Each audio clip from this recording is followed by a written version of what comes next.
The abandoned steel factory was never quiet, not even at 3 a.m. when the city slept. But that night, something unnatural disturbed its eerie stillness. Guards stationed at the perimeter heard it first, sharp cracks echoing through the darkness, leather against metal, a sound that shouldn't exist in their violent world. One guard whispered into his radio, voice shaking, "Boss, there's a woman in Sector 3. She's using a belt like I don't know what." "A belt?" The voice crackled back, confused. "What the hell are you talking about?" For 5 years, no civilian had survived entering enemy territory during a turf war. Not once. But inside, beneath the flickering industrial lights, the Korean Mafia's rival enforcers lay groaning on the concrete floor, disarmed, humiliated, defeated. Not by guns, not by knives, by strips of designer leather moving faster than their eyes could track. The woman responsible stood in the center of the carnage, chest rising and falling steadily, her curvy silhouette outlined by sparks from damaged machinery. Her dark skin glistened with exertion, but not fear. Her belt, Hermes, brown leather, gold buckle, hung loosely in her right hand like an extension of her will. No woman had ever walked into Back Taiman's operation and walked out breathing. The rule was absolute, carved in blood over decades of gang warfare. 30 feet above on the catwalk, Kang Dae-jung stood frozen, watching security footage replay on his tablet. His wife, his Sable, the American consultant who was supposed to be safe at the penthouse. She was supposed to stay away from this world. He watched her whip the belt in a perfect arc, wrapping it around a thug's wrist and yanking his gun away before he could fire. Watched her pivot like a dancer, using momentum to slam another attacker into a support beam. Watched her adapt, learn, evolve with every threat. A man rebuilt from violence and strategy, reduced to awe, shaken to his core. He gripped the railing and whispered in Korean, then English, "What have you become?" 18 hours earlier, Sable Washington sat in the floor-to-ceiling windowed conference room of Kang Enterprises, reviewing shipping manifests that didn't quite add up. Numbers never lied to her. People did, but numbers, they were honest companions in a city that traded in deception. Her tablet pinged, a message from Dae-jung. "Working late, don't wait up." She smirked. 3 months married, and he still thought she couldn't read between his corporate-speak lines. Working late meant meeting with his lieutenants. Don't wait up meant violence was scheduled for after midnight. The door opened without a knock, never a good sign. Min Jai, Dae-jung's head of security, entered with that particular tension in his shoulders that meant trouble wore a suit today. "Mrs. Kang," he bowed slightly, respect mixed with urgency. "We have a situation." Sable set down her stylus, meeting his eyes. She'd learned quickly in Seoul, show weakness once, become a target forever. Define situation. Back Taimin sent a package to the penthouse. Our team intercepted it. Her stomach tightened, but her expression remained neutral. Back Taimin, the name whispered in boardrooms and back alleys with equal parts respect and terror. Dae-jung's oldest enemy, a rivalry born from a business deal gone nuclear 15 years ago. Bodies still turned up occasionally, reminders that some grudges aged like fine wine. What kind of package? Min Jai pulled out his phone, showed her a photo. A wooden box, expensive craftsmanship with her name carved on the lid. Inside, nestled in black velvet, a single white chrysanthemum, funeral flowers in Korean culture, and a photograph. Sable's breath caught. The photograph showed her from yesterday, leaving the gallery in Gangnam. Someone had been following her. Someone wanted her to know. "There's a note." Min Jai's voice dropped. "It says, 'Beautiful things break easily.' Let's test that theory." Rage flashed hot through her chest, but she channeled it into cold calculation, a skill she'd perfected during her years navigating corporate racism in Atlanta before Seoul. "Where's my husband?" "En route to a secure location. He wants you moved to the safe house immediately." "No." Min Jai blinked. "Mrs. Kang, this is a direct threat." "I said no." Sable stood, her full 5'9" frame radiating an authority that had nothing to do with her last name. I'm not hiding because some fossil with a grudge wants to play psychological warfare. Where is Back's operation centered? I can't give you that information. She walked around the desk, heels clicking against marble. Minjai, I respect the protocol. I respect the hierarchy. But that threat wasn't sent to Kang Daejung. It was sent to me. So either you tell me what I need to know, or I'll ask my husband directly, and we both know he's going to be furious that this conversation even happened. The security chief's jaw worked. Finally, the steel factory, District 9. But Mrs. Kang, thank you. She grabbed her Burberry coat from the rack. Have a car ready in 10 minutes. You can't be serious. Sable paused at the door, looking back with a smile that didn't reach her eyes. Bak Tae-min made a mistake. He thought I was a weakness. I'm about to educate him on the difference between weakness and restraint. She left Min-jae standing there, already dialing Daejung's emergency line, already knowing the storm this would unleash. But Sable had learned something crucial in 3 months of navigating Seoul's underworld as a Black American woman married to Korean Mafia royalty. Respect wasn't given, it was taken, usually by force. In the elevator down to the parking garage, she unhooked her belt. Hermes, a gift from Daejung on their 1-month anniversary. Soft leather, perfectly broken in, with enough weight in the buckle to make a statement. She'd grown up in Atlanta's roughest neighborhoods before scholarships carried her to corporate America. Her grandmother had taught her young, "Baby girl, you're going to be underestimated your whole life. Use it." The elevator doors opened. Her phone buzzed. Daejung calling. She sent it to voicemail, texting instead, "Trust me, I know what I'm doing." His reply came instantly. "Where are you?" She typed, "Fixing your problem. Home by midnight," then powered off the phone. The black Mercedes waited, Min-jae at the wheel looking like he'd swallowed glass.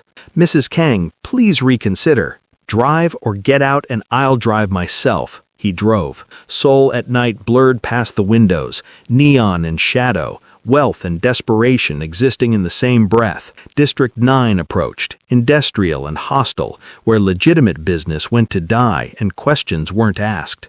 "Stop here." Sable pointed to an alley 2 blocks from the factory. "Wait for my signal." "What signal?" Min-jae's voice cracked with stress. "You'll know it when you see it." She stepped out into the cold November air, belt coiled in her hand. "If I'm not back in 30 minutes, call my husband. Tell him I love him, and tell him I was right." Right about what? That I wasn't the one who needed protecting. She walked toward the factory, each step a commitment to a truth she'd known but never fully embraced. She wasn't just Daejung's wife, she was her own weapon. And tonight, Seoul's underworld would learn what happened when you threatened the wrong woman. The factory loomed ahead, windows dark except for faint light deep inside. Guards at the entrance, she counted 4 visible, probably 6 total, all armed, all underestimating the curvy black woman in designer clothes, approaching like she owned the night. One stepped forward, hand on his holster. "Lost, sweetheart?" Sable smiled. "Not even a little bit. I'm here to see Bak Tae-min." "Yeah?" He laughed, looking back at his companions. "Boss doesn't take walk-ins. He sent me an invitation, flowers and everything. So here I am." The guard's smile faded. Recognition clicked. "You're Kang's." Her belt snapped out faster than his draw, leather cracking across his wrist. The gun clattered to the pavement. Before the others could react, she moved. Fluid, precise, channeling every self-defense class, every street fight from her past, every lesson this violent city had taught her. The belt became a whip, a restraint, a club. She looped it around ankles and pulled, snapped it across faces, used the buckle like brass knuckles when one got too close. 4 guards down in 90 seconds, groaning but alive, conscious enough to remember, to spread the word. Sable stood over them, barely winded, and spoke clearly. "Tell your boss Sable Washington Kang doesn't hide. She shows up, and she finishes conversations." She walked through the entrance into the factory proper, leaving chaos in her wake and carrying nothing but leather, rage, and absolute certainty that tonight would change everything. The factory loomed ahead, Machinery covered in dust and bad decisions, shadows that moved with intention. More guards appeared, at least 8 this time, better armed and trained. They fanned out, tactical. Their leader stepped forward, scarred and confident. Mrs. Kang, brave or stupid? Why not both? She let the belt hang loose, non-threatening, waiting. Boss wants to meet you. Says any woman who walks in here either has a death wish or a message. Tell him it's both. The lead guard gestured. They surrounded her but didn't grab, professional courtesy to someone who'd taken down 4 men single-handedly. They led her deeper into the factory, past rusted equipment and questionable stains, to a makeshift office constructed from shipping containers. Bak Tae-min sat behind a metal desk, older than expected, maybe 65, with eyes like frozen smoke. He studied her the way collectors examined art before deciding whether to buy or burn. Sable Washington Kang. His English was pristine, American educated. The legendary consultant who civilized the wolf. I expected someone taller. I expected someone smarter than to threaten me in writing. She stood relaxed, belt still in hand. But I guess we're both disappointed. His smile held no warmth. You have fire. I see why Daejung broke his celibacy for you. 10 years of ice melted by American heat. Poetic. Still doesn't explain the funeral flowers and the creepy surveillance photo. Direct. Good. Bak leaned back. I sent them because I wanted to see what you were made of. Would you hide, cry to your husband, send lawyers? Instead, I showed up, so now you know. Now I know you're dangerous. He stood, circling the desk, which creates a problem. See, my war with Kang Daejung is old, comfortable. We understand each other. You're chaos. You disrupt the balance. Sable watched him move, calculating distances, exits, threats. The balance where you send death threats to civilians? You stopped being civilian the moment you married into the Kang family. Bak stopped 5 feet away. Now you're a piece on the board, and I'm deciding whether you're a pawn or a queen. Neither. I'm the player who flips the board. His laugh was dry leaves. Confidence. I admire that. But confidence without backup is just noise. He snapped his fingers. The guards moved in, weapons drawn, but not pointed, yet. 8 versus 1. The math was clear. Sable didn't flinch. You really want to start a war over intimidating your rival's wife? That's some small energy thinking. Who said anything about war? Bak's smile sharpened. I'm simply teaching you respect. Seoul isn't Atlanta. Here, respect is paid in blood or fear. Your choice. The first guard reached for her arm. Mistake. Her belt whipped up, wrapped around his wrist, yanked him off balance. She pivoted, using his momentum to crash him into the guard beside him. The buckle flashed in the dim light as she swung it like a medieval flail, cracking across a third guard's temple. He dropped. Chaos exploded. They came at her from all sides, but the shipping container office was cramped. Their numbers became a disadvantage. She moved like water through gaps, never stopping, never static. The belt extended her reach, became unpredictable. She wrapped it around a rifle barrel, yanked it free, kicked the guard in the solar plexus. Someone grabbed her from behind. She snapped her head back, skull meeting nose with a crunch. Spun, elbow to ribs, knee to groin. He fell. She didn't pause, flowing into the next threat. Bak watched with calculating interest, not intervening, studying her like a thesis defense. 2 guards left standing.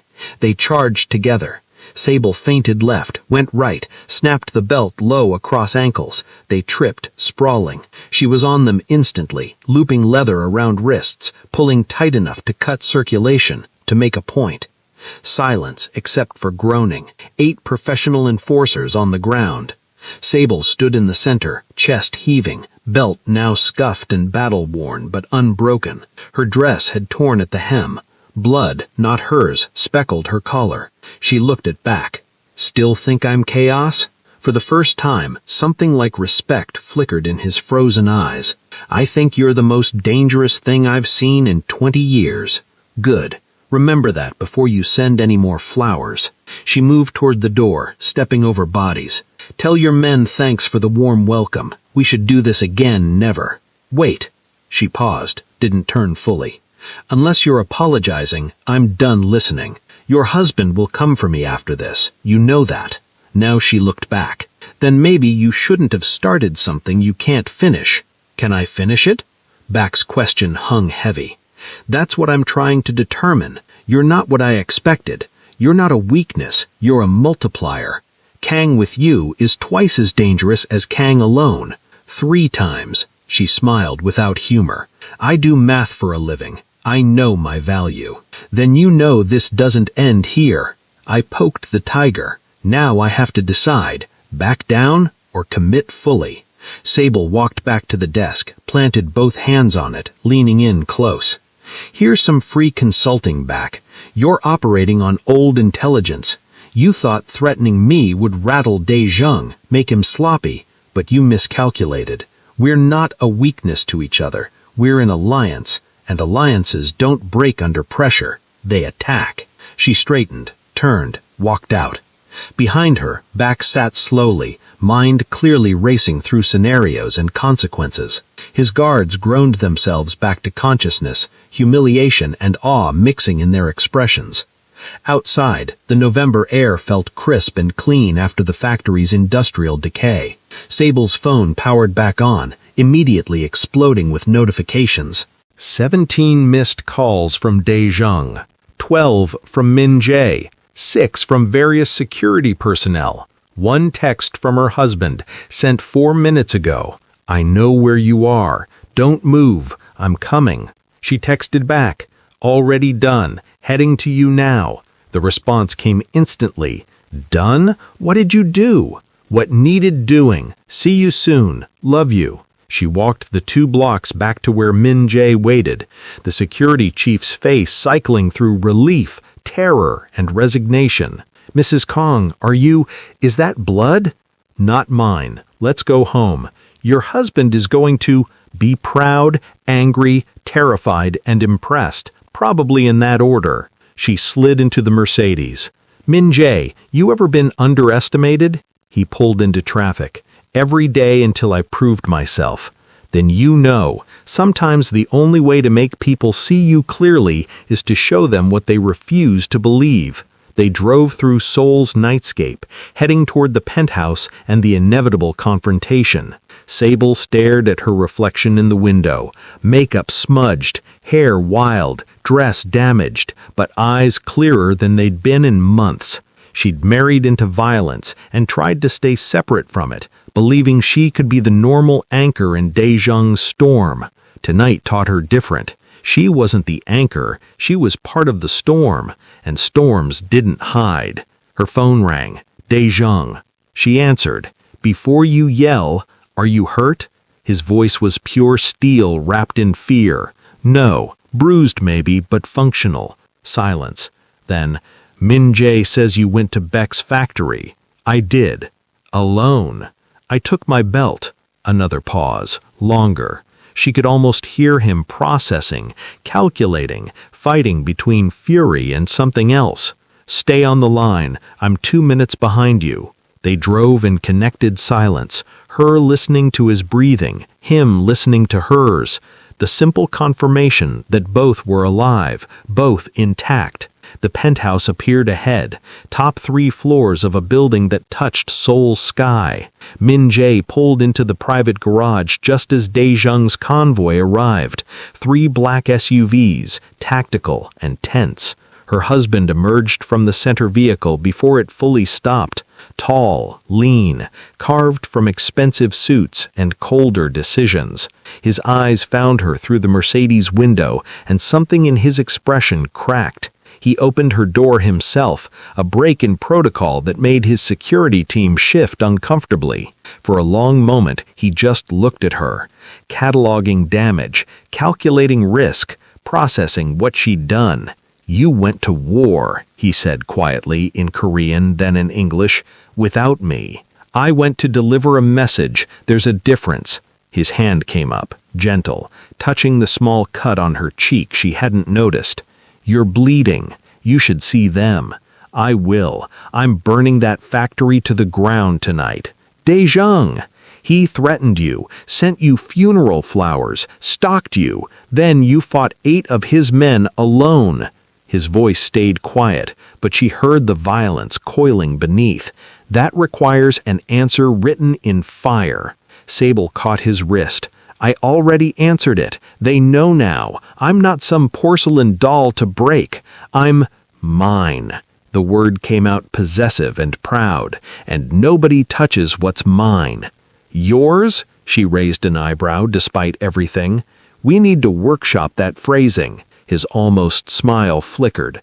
Partnership? Alliance? What word makes you not walk into enemy territory alone again? How about we discuss it upstairs? I need a shower and possibly a drink. He nodded, but didn't release her hand as they walked to the private elevator. His security team melted into formation around them, professional and silent. In the elevator, just the two of them, Daejong finally spoke again. Min Jae said you took down 4 guards at the entrance, then 8 inside Beck's office. Math checks out. With a belt. Hermes, the one you gave me. Turns out it's multifunctional. He stared at the elevator numbers climbing. I married a consultant, an analyst, someone who lived in spreadsheets and strategy meetings. You married all of that, but you also married a woman from Atlanta who fought for every inch of respect in a world designed to dismiss her. Sable squeezed his hand. I'm not fragile, Daejong. I never was. I just let you think I needed protection because it made you feel better. And now? I know we stop pretending. I'm in this world whether we like it or not. So instead of hiding me away like treasure, how about we figure out what we can accomplish together? The elevator opened to their penthouse. Floor-to-ceiling windows framed Seoul's infinite lights. Min Jae pulled her close, forehead against hers, breathing her in like confirmation of life. You terrified me tonight. Good. Now you know how I feel every time you work late. This isn't a joke. I'm not joking. I'm serious. We're partners, right? Then treat me like a one. Not a liability, not a secret. A partner. He pulled back, studying her face. Then slowly he nodded. Partners. Which means we plan together, attack together. No more solo missions. Deal. Now can I please shower? I have industrial grime in places grime shouldn't be. His laugh was short but genuine. Go. I'll handle Beck's response. There won't be one tonight. I scared him. He's rethinking his whole strategy. How do you know? Because I know men. The scared ones get quiet while they regroup. The smart ones back down. Beck's smart. He'll either apologize through channels or wait for a better opening. Either way, we have time. Daejong watched her walk toward the master bathroom, this woman who'd entered his frozen life 3 months ago and detonated everything he thought he knew about strength, partnership, and power. His phone buzzed. A message from his intelligence chief. Beck's factory is quiet. No retaliation moves. They're spooked. He texted back. Monitor closely. Report any changes. Then he followed his wife toward the sound of running water, already planning how their alliance would reshape Seoul's underworld. But for tonight, he just needed to hold her, confirm she was real, whole, alive.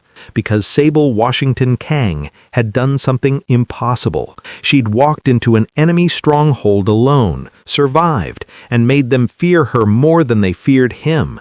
And that changed everything. Subscribe to Love and Tension for more intense stories that'll keep you at the edge of your seat. Hit that notification bell. Morning came soft through the penthouse windows, Seoul waking in layers of gold and gray. Sable surfaced from sleep slowly, body cataloging bruises she'd earned and wore like medals.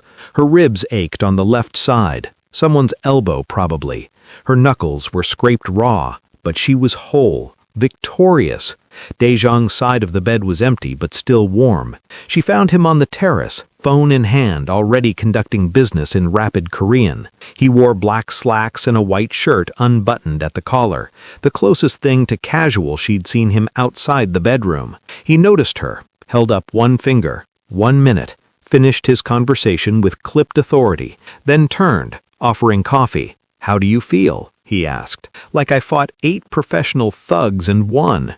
She accepted the cup, savoring the perfect temperature. He'd learned her preferences quickly. "How do I look?" "Dangerous." That wasn't the question. His lips curved slightly. "Beautiful, dangerous, magnificent." "Better." She settled into the chair beside him. "What's the temperature?" Daejong understood immediately. She was asking about fallout. "Beck's organization is silent. No communication, no moves against our operations. Complete radio silence." "Told you, scared." "Maybe, or planning." He studied her carefully. "My captains want to meet you, formally." Sable paused mid-sip. "Your captains, the ones who run your actual operations?" "Yes. The ones you've kept me separated from because mixing family and business is dangerous?" "That separation ended last night when you invaded Beck's territory." Daejong leaned forward. "They've heard what you did. They have questions." "What kind of questions?" "The kind where they assess whether you're an asset or a liability." Sable laughed, sharp and honest. "They want to know if the Black American wife is going to get their boss killed through amateur heroics." "Essentially." "When?" "Tonight. Neutral location. Just conversation." "Conversation with armed Mafia captains." "Sure, sounds like a normal Tuesday." She sipped her coffee, mind already working angles. "What do you want from this meeting?" Daejong's expression shifted, something calculating and proud mixing together. "I want them to see what I see, that you're not a weakness, you're a force multiplier. And if they don't see that, then I need to know which ones to replace." She felt the weight of that statement. He was testing his own organization through her, using last night's chaos as a litmus test for loyalty and vision. "You're using me," she said without heat, "as a filter. I'm using us. Partnership, remember? You proved you can handle yourself physically. Now prove you can handle the politics. No pressure." "Sable." He reached across, took her hand. "You walked into an enemy stronghold alone and dominated. 8 trained fighters. You dominated. Do you understand how rare that is? How valuable? I understand I got lucky. Luck is preparation meeting opportunity. You've been preparing your whole life for exactly this. Street fights in Atlanta, corporate warfare in boardrooms. Now, mafia politics in Seoul. It's all the same game with different weapons." She squeezed his hand. "You really believe that? I watched the security footage, all of it. You weren't lucky, you were tactical. You used the environment, their overconfidence, the belt's unpredictability. You fought smart, not just hard. My grandmother taught me, baby girl, in a world that wants you small, you gotta fight big." "Your grandmother was wise. She was a terror. Would have liked you, actually." Sable stood, stretching carefully. "Okay, tonight, neutral location, I meet the captains. What's the dress code? Business casual or I will end you chic?" "Be yourself. They need to see the real you. The real me would wear sneakers and make everyone uncomfortable with honesty." "Perfect." She laughed, kissed the top of his head. "You're either very brave or very stupid for turning me loose on your organization." "Both. Definitely both." Inside, her phone buzzed. A message from an unknown number. "Impressive performance last night. We should talk." "B." She showed Daejong. His jaw tightened. "Beck," he confirmed, reaching out directly. "He's bypassing you, talking to me like an independent player." "Which you are." "Yeah, but that's not a compliment in his context. He's testing whether we're united or if I'm a weak link he can exploit." Daejong took her phone, typed a response. "Mrs. Kang's schedule is coordinated through her husband. You know this." Sent it before she could stop him. Her phone buzzed again immediately. "Old rules for old games. She made new rules last night." Sable reclaimed her phone, typed quickly. "New rules, same answer. You want conversation, ask properly. Threats and late-night ambush invitations don't impress me." She hit send before second-guessing. Daejong watched her with something between concern and admiration. Beck's response took 3 minutes. "Lunch, Thursday, neutral ground.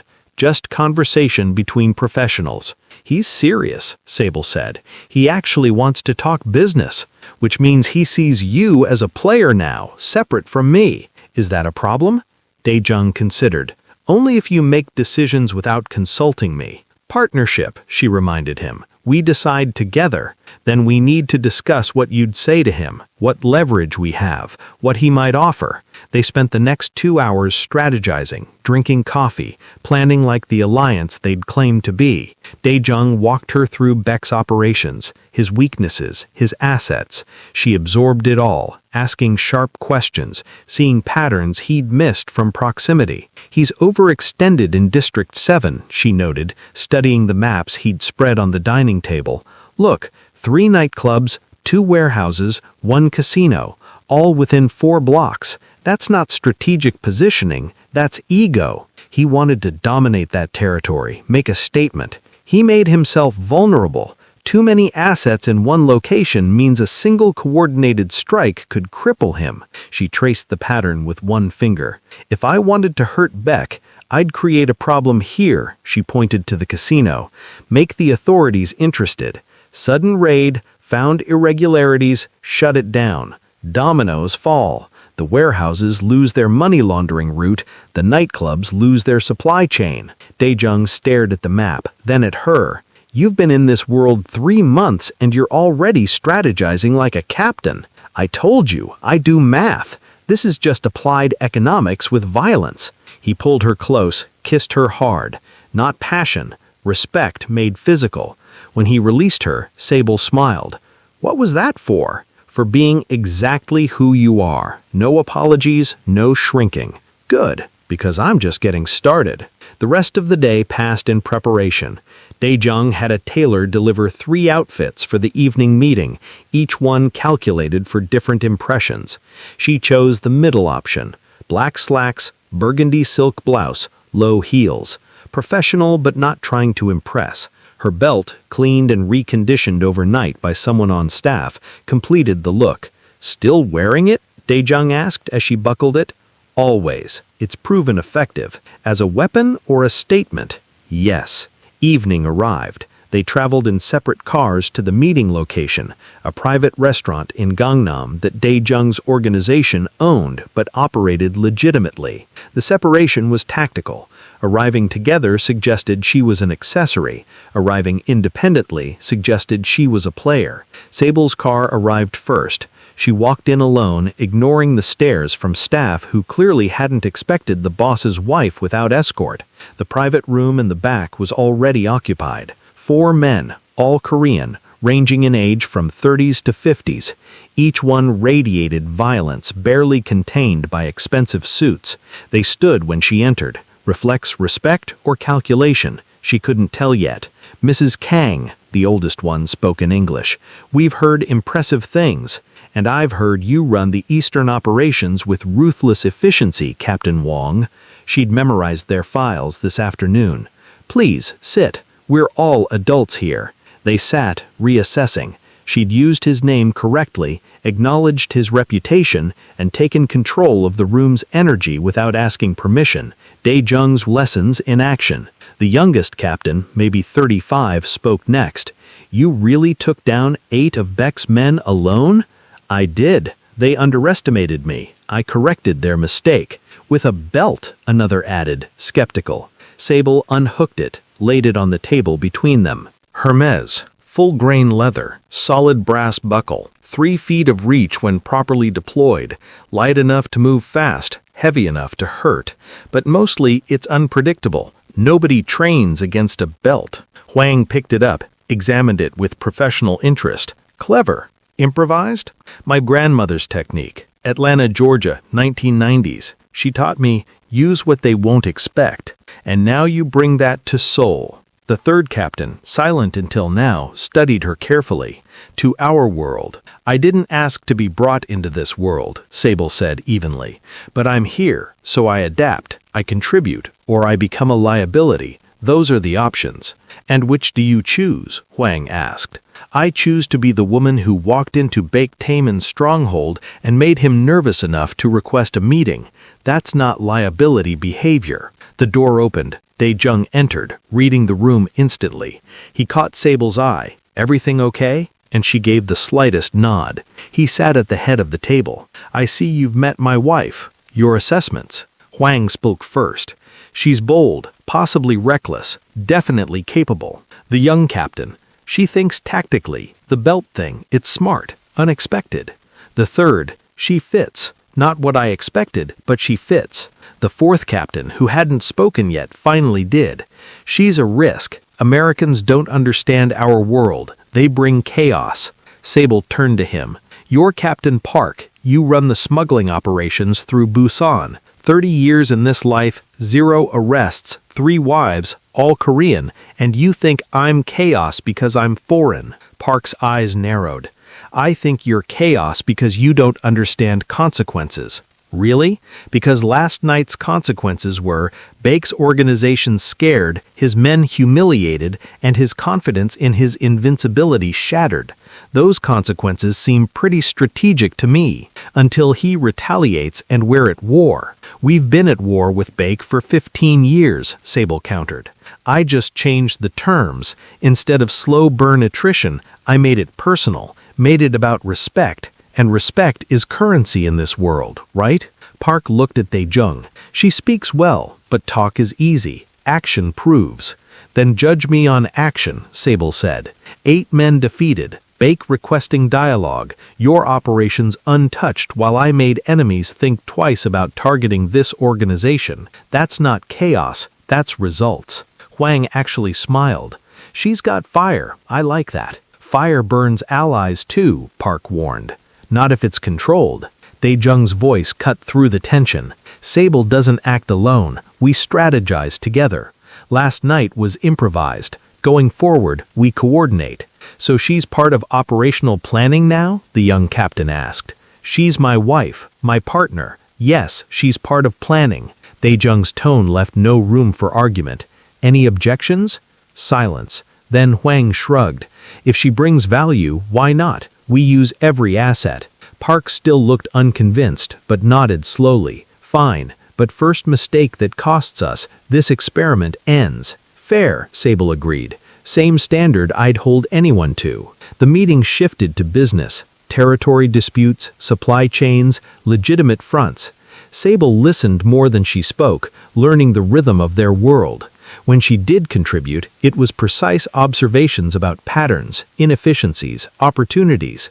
By the end of 2 hours, even Park was listening when she spoke. As they prepared to leave, Hwang approached her separately.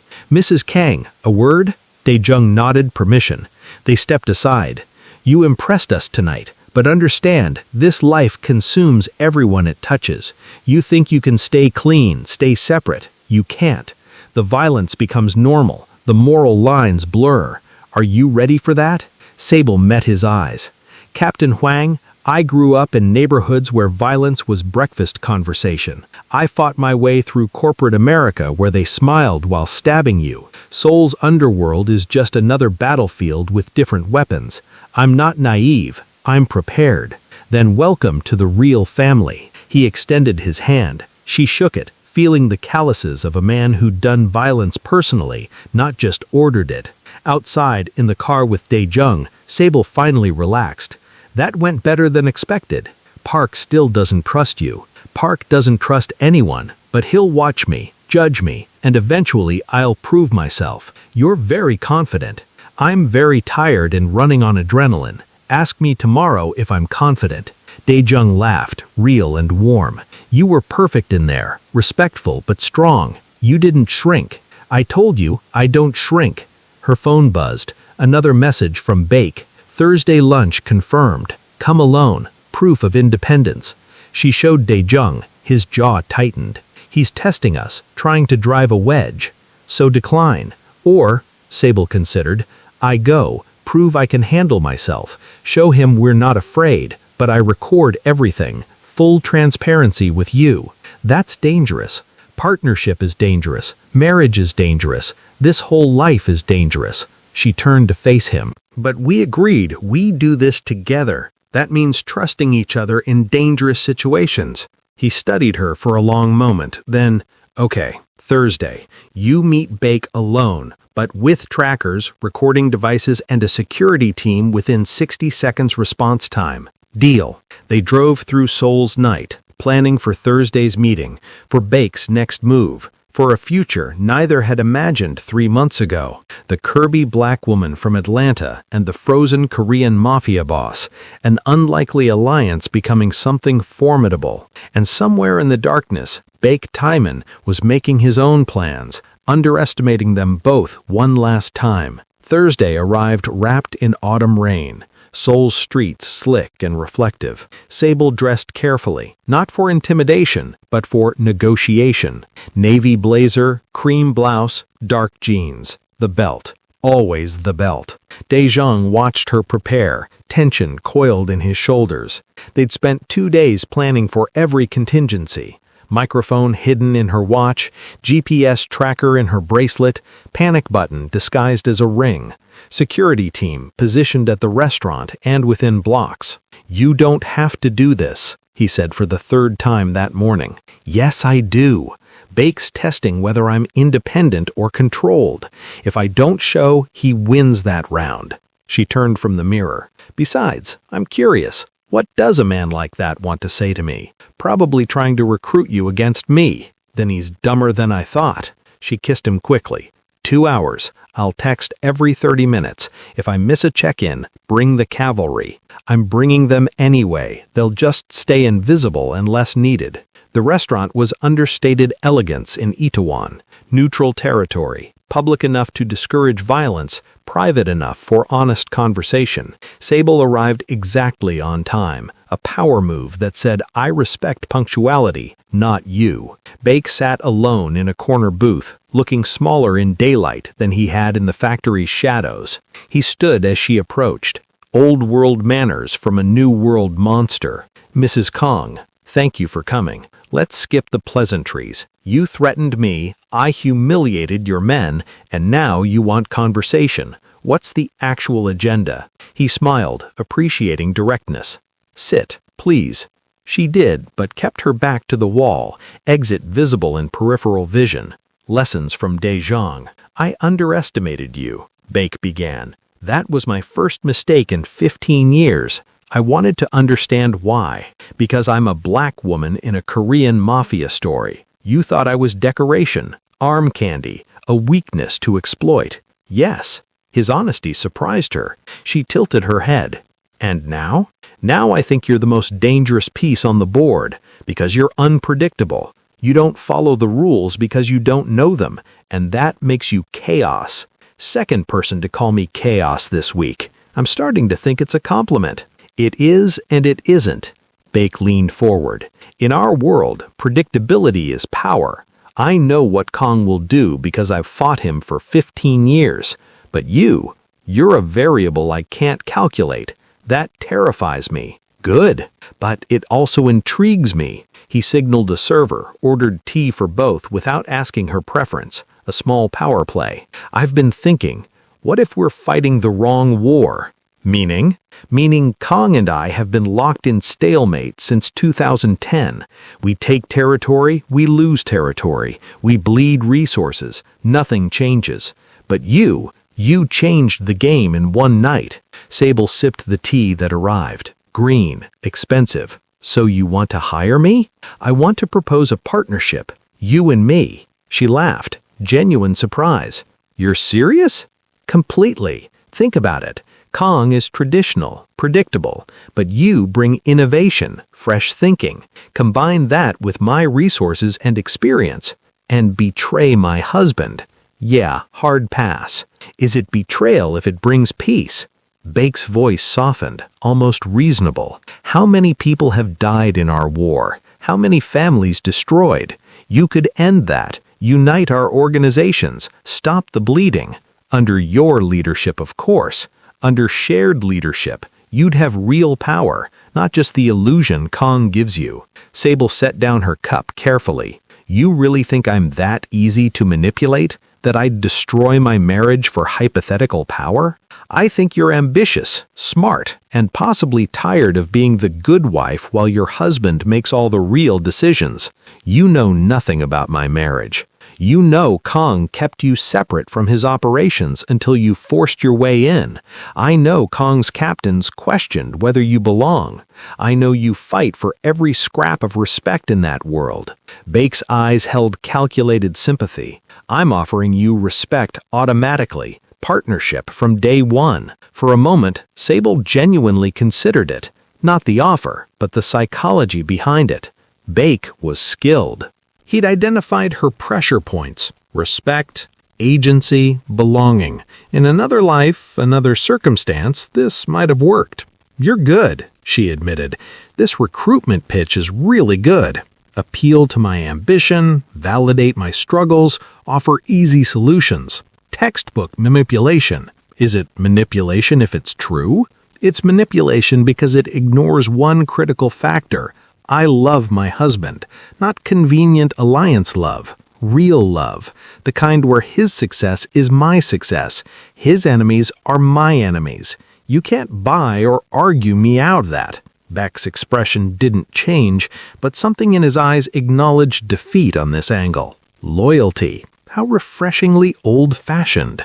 Call it what you want. The answer is no. Then let me try a different approach. Honesty. He sat back. "I'm dying. Pancreatic cancer. 6 months, maybe 8 if I'm lucky and treatment works. My organization will fracture when I'm gone because I never named a clear successor. Blood will flow. The whole city will destabilize." Sable studied him, seeing the truth in the subtle weight loss, the careful way he moved. "I'm sorry. Don't be. I earned every cell of this cancer with my lifestyle choices, but I'm trying to manage my legacy. If you won't join me, then help me end this war cleanly. Negotiate a treaty. You and Kang on one side, me on the other. We divide territory, establish peace, and when I die, my lieutenants inherit stability instead of chaos. Why would you trust us to honor that treaty once you're gone? Because your husband is honorable, old school. If he gives his word, he keeps it. And you," Beck smiled slightly, "you're practical. You'll see the economic sense in stability. This is why you really wanted to meet. Not recruitment, peace talks. Can't it be both?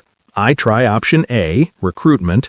When that fails, as I suspected it would, option B, negotiation." He pulled out a folder, slid it across the table. Proposed territory divisions, asset allocations, timeline for implementation. Sable opened it, scanned the documents. Detailed, professional, genuine. You actually mapped this out.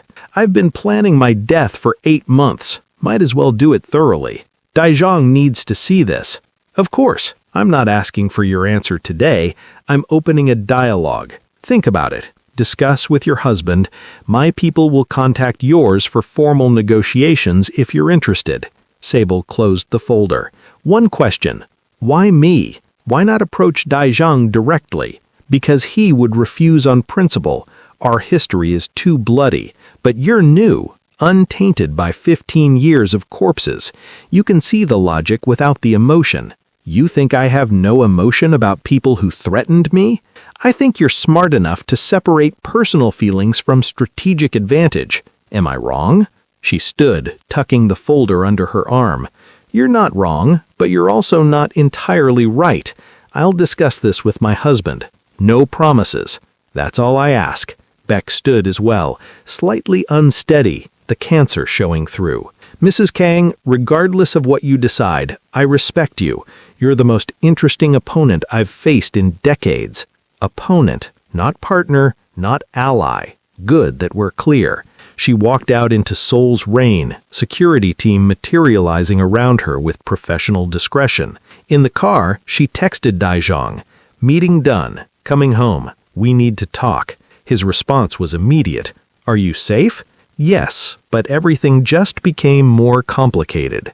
The drive home felt longer than it was. Sable stared at the folder on her lap, mind racing through implications, possibilities, traps. Beck dying, his organization fracturing, the opportunity for peace or the risk of greater chaos. At the penthouse, Daizhong waited on the terrace, tension radiating from every line of his body. He pulled her close the moment she emerged from the elevator, checking her physically for harm. "I'm fine," she assured him. "Really, no threats, no violence, just conversation." "What kind of conversation puts that look on your face?" She showed him the folder. "The kind where your mortal enemy offers you peace because he's dying and doesn't want his legacy to be eternal gang war." Daizhong's expression froze. "He's dying?" "Pancreatic cancer. 6 to 8 months. Wants to negotiate a treaty before he's gone so the city doesn't explode in succession warfare." He took the folder, read through it carefully. Sable watched emotions flicker across his face. Satisfaction, suspicion, strategic calculation, something that might have been grief. "You believe him? About the cancer? Yes, that's not something you fake. About wanting peace? I think he wants control over his ending, but whether peace is genuine or just another manipulation, I can't tell." Daizhong set down the folder, walked to the edge of the terrace. Rain misted across Seoul below them. 15 years, so many bodies, and he wants to end it with paperwork and handshakes. Is that so bad? It's suspicious. It's also logical. He's right. When he dies, his organization fragments. Multiple lieutenants will fight for control. Our operations will get caught in the crossfire. The whole city destabilizes. If we can avoid that with a treaty. You're actually considering this? I'm considering all angles. That's what you brought me into this world to do, right? Think strategically? He turned back to her. He tried to recruit you first, didn't he? Before offering peace. Yes, offered me partnership, power, respect, everything he thought I couldn't get from you. And I told him to go to hell. More politely than that, but the message was clear. She moved to stand beside him. Daizhong, I'm not interested in Beck's organization. I'm interested in our future. And if that future can include less violence, fewer enemies, more stability, shouldn't we at least explore it? Peace with Beck feels like betraying everyone he's killed, or honoring them by making sure no one else dies in this war. She took his hand. I'm not saying trust him. I'm saying use him. Let him broker his treaty, divide the territories, establish whatever peace he needs for his legacy. Then when he's gone, we assess whether his successors honor it. If they don't, we respond. But we try. You really think it could work? I think we'd be idiots not to try. Worst case, we waste some time in negotiations and nothing changes. Best case, we end 15 years of warfare and position ourselves for expansion once he's dead and his organization is weakened. Daizhong studied her. You've gotten very good at this very quickly. I'm a fast learner, and I'm married to an excellent teacher. He pulled her close, kissed her temple. Okay, we explore negotiations. But carefully, paranoid level carefully. I wouldn't have it any other way. They stood together on the terrace, watching Seoul's endless lights blur through rain, planning for peace while preparing for war, because in their world, the two were always the same conversation. The negotiations took 3 weeks to organize. Neutral location, a conference room in a 5-star hotel neither organization owned. Security protocols that would make diplomats jealous. Lawyers, accountants, mediators, all the trappings of legitimacy wrapped around a conversation between criminals. Sable spent those 3 weeks learning everything about Beck's organization, his lieutenants, their loyalties, the succession candidates. She built profiles, identified weak points, mapped alliances. If they were walking into a trap, she wanted to see it coming. Daizhong watched her work with mixed pride and concern.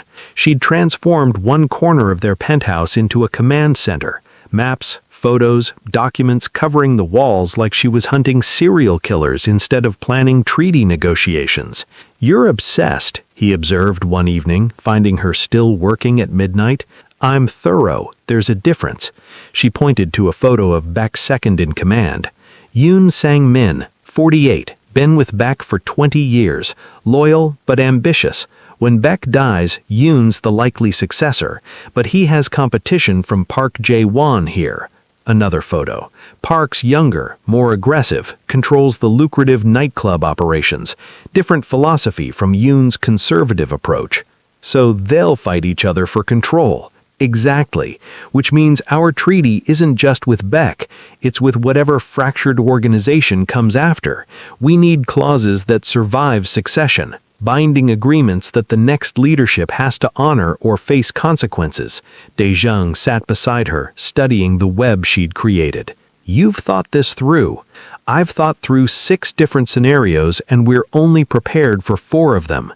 She rubbed her eyes, tired. Beck's smart. Dying doesn't make him stupid. He could be using these negotiations to identify our weaknesses, gather intelligence, set traps for after he's gone. Then why go through with it? Because the potential benefit outweighs the risk. If we can secure real peace, even temporary, we consolidate power while his organization falls apart. We become the stable option in Seoul. That's worth the gamble. When did you become such a strategist? Sable smiled. I've always been one. Corporate America taught me how to read power dynamics and exploit them. This is just the same game with higher stakes and more weapons. The morning of the first negotiation session, Sable dressed in what Daejung called her intimidation suit. Charcoal gray, perfectly tailored, with her belt as the accent piece. She looked like she owned boardrooms and broke them for fun. Ready? He asked as they prepared to leave. Define ready. My stomach's doing gymnastics, but my head's clear. That counts, right? That counts. They arrived at the hotel in separate cars again, maintaining the appearance of independent players. The conference room was antiseptic and neutral, designed to strip personality and create focus. Beck sat on one side with 4 of his people. Daejung and Sable took the other side with 3 of their captains.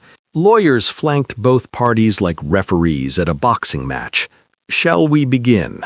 Baek looked thinner than 3 weeks ago, the cancer's work showing, but his eyes were sharp, missing nothing. 4 hours of brutal negotiation followed. Territory divisions argued down to street addresses. Asset allocations contested percentage by percentage. Timelines for implementation debated with lawyer precision. Sable took notes, asked questions that made Baek's people uncomfortable, identified contradictions in their proposals. She'd studied negotiation tactics for years in corporate settings.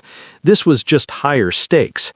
District 7, she said during a particularly contentious exchange, you're proposing to keep all 4 blocks despite those areas generating minimal revenue. Why? Baek's lieutenant, Yoon, answered, historical significance. We developed that territory 20 years ago. Historical significance doesn't pay bills. Those blocks are operating at a loss. She slid across a document. Our analysis shows you're subsidizing them through more profitable operations. That's not sustainable, especially with leadership transition coming. Yoon's face tightened. Baek actually smiled. She's right, Baek admitted. We're bleeding money in District 7 for pride. What's your proposal, Mrs. Kang? Split it. You keep 2 blocks with existing infrastructure. We develop the other 2 and share profits 60-40 in your favor for the first 3 years. After transition, it becomes 50-50. You get revenue from territory you're currently losing money on. We get expansion with built-in profit sharing. The room went silent. Even Daejung looked surprised. Yoon glanced at Baek, who nodded slowly. Acceptable. Draft the terms. They broke for lunch. In a private room, Daejung pulled Sable aside. That was brilliant. You just turned their weakness into our opportunity and made them thank us for it. Basic economics. Find the inefficiency, offer a solution that benefits both sides, frame it as partnership. She sipped water, hands shaking slightly now that the adrenaline was fading. How am I doing? You're doing what you do best, seeing patterns others miss. Their people hate me. Good. Fear and hate means respect in this world. The afternoon session continued the progress. By evening, they'd outlined a framework both sides could accept. Details would take weeks to finalize, but the foundation existed. As they prepared to leave, Baek requested a private word with Sable. Daejung's jaw tightened, but she nodded. Alone with Baek in the conference room, she waited for him to speak. "You're wasted as a Mafia wife," he said finally. "You should be running your own organization." "I am. It's called partnership. Kang is lucky. He doesn't deserve you." "That's not your judgment to make." Bake coughed, covering his mouth. When his hand came away, there was blood on the tissue. He looked at it matter-of-factly. "Time's shorter than I thought. We need to accelerate the timeline." "How short?" 3 months, maybe 4. He met her eyes. "I'm telling you this because you'll plan better knowing the truth. My people will panic when I'm gone. They'll fight. Your treaty needs to account for chaos." "Why tell me and not my husband?" "Because you'll actually listen and adapt. Kang would see it as manipulation. You see it as data." Sable considered. "What do you need from us?" "Agree to protect Yoon during the transition. He's the stable choice, but Park will challenge him violently. If you publicly back Yoon, Park might back down. And if he doesn't, then you'll have to eliminate Park. But that happens anyway once fighting starts. This way, you choose the timing. You're asking us to interfere in your succession. I'm asking you to prevent a war that kills hundreds of people. Isn't that what this treaty is about?" She studied him, dying, desperate, but still calculating. "I'll discuss it with Dae-jung. No promises. That's all I ask. Thank you for listening, Mrs. Kang." Outside, Dae-jung waited with barely controlled tension. In the car, she told him everything. "He wants us to choose his successor," Dae-jung said flatly. "That's insane." "That's strategic. If we back Yoon, his transition is smoother. If we don't, we get civil war in Baek's organization and collateral damage everywhere." Sable watched Seoul slide past the windows. "He's right. We're making this choice either way. This way, we make it deliberately. Do you trust his assessment of Yoon versus Park? I trust that Yoon's conservative approach is better for our treaty than Park's aggressive style. Beyond that, I trust nothing." They rode in silence, processing implications, calculating risks. At a red light, Dae-jung spoke quietly. 3 months ago, you were reviewing shipping manifests and complaining about Seoul's coffee culture. Now you're negotiating Mafia treaties and choosing successors for rival organizations. How does that feel? Sable considered. Terrifying, exhilarating, right. All of that at once. Any regrets? About marrying you? Never. About entering this world? "Ask me when we see if this treaty actually works." The light changed. They drove on, toward a future neither could predict, but both were committed to building together. 8 weeks into negotiations, the treaty framework was nearly complete. Territory maps finalized, profit-sharing agreements drafted, transition protocols established. Lawyers on both sides worked overtime translating criminal enterprise into legally enforceable contracts that would never see a legitimate courtroom. Baek's health deteriorated visibly. He missed 2 sessions, sent Yoon instead. The third time he appeared, he moved like a ghost of himself, skin gray, movements painful, but his mind stayed sharp. "Final clause," he announced during what everyone knew would be his last session. "Succession endorsement. When I die, your organization publicly supports Yoon Song-min as my successor. In exchange, Yoon guarantees the treaty terms for 5 years, regardless of market changes." Dae-jung looked at Sable. She'd spent 6 weeks analyzing Yoon, Park, and the other potential successors. She nodded fractionally. "Agreed," Dae-jung said, with one addition. "If Yoon fails to maintain order within 60 days of transition, we reserve the right to renegotiate with whoever emerges as leader." Acceptable. Baek signed the document with hands that shook slightly. Done. After 15 years. Done. They shook hands, Baek and Dae-jung, an image that would have been impossible a year ago. Photographers captured it for the organization's records, proof of peace or evidence of conspiracy, depending on who was looking. As everyone filed out, Baek caught Sable's arm gently. "Walk with me?" She glanced at Dae-jung, who nodded permission.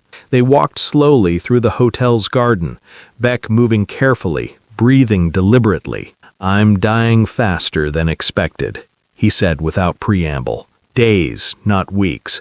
I wanted to thank you For what? For seeing me as a person, not just an enemy. For negotiating honestly. For giving me the gift of ending this war before I end. He stopped by a fountain, staring at water he wouldn't see much longer.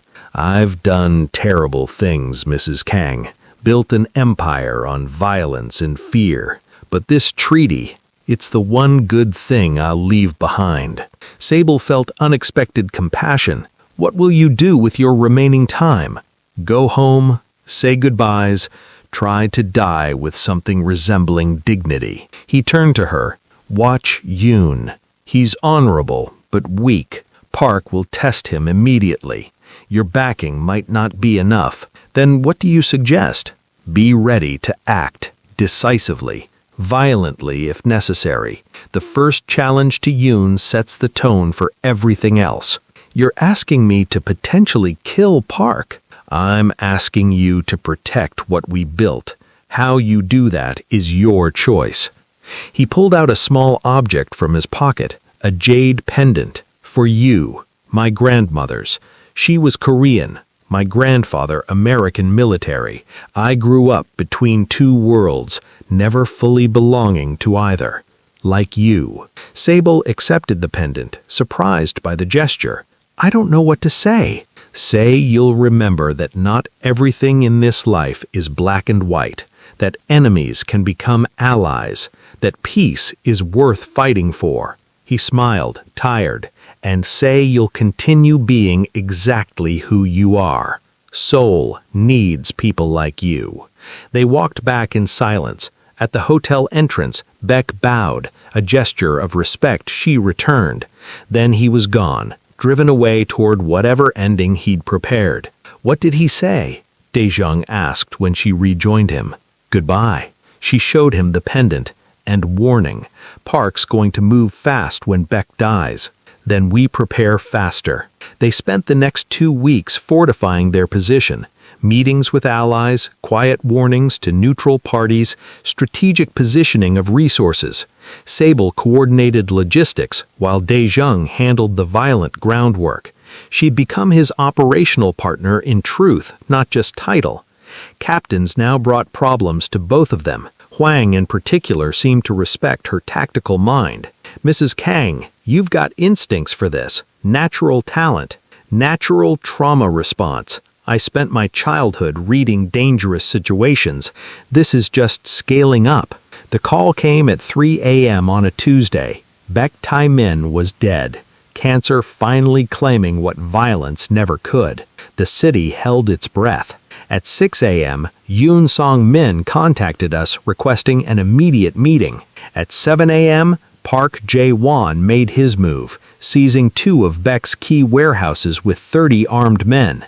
It's starting, Sable watched, news reports from the penthouse. Exactly like Beck predicted. Yoon's asking for our help, Daejung reported, phone to his ear. Park's claiming Beck chose him verbally before dying. That's a lie. Beck was very clear about Yoon.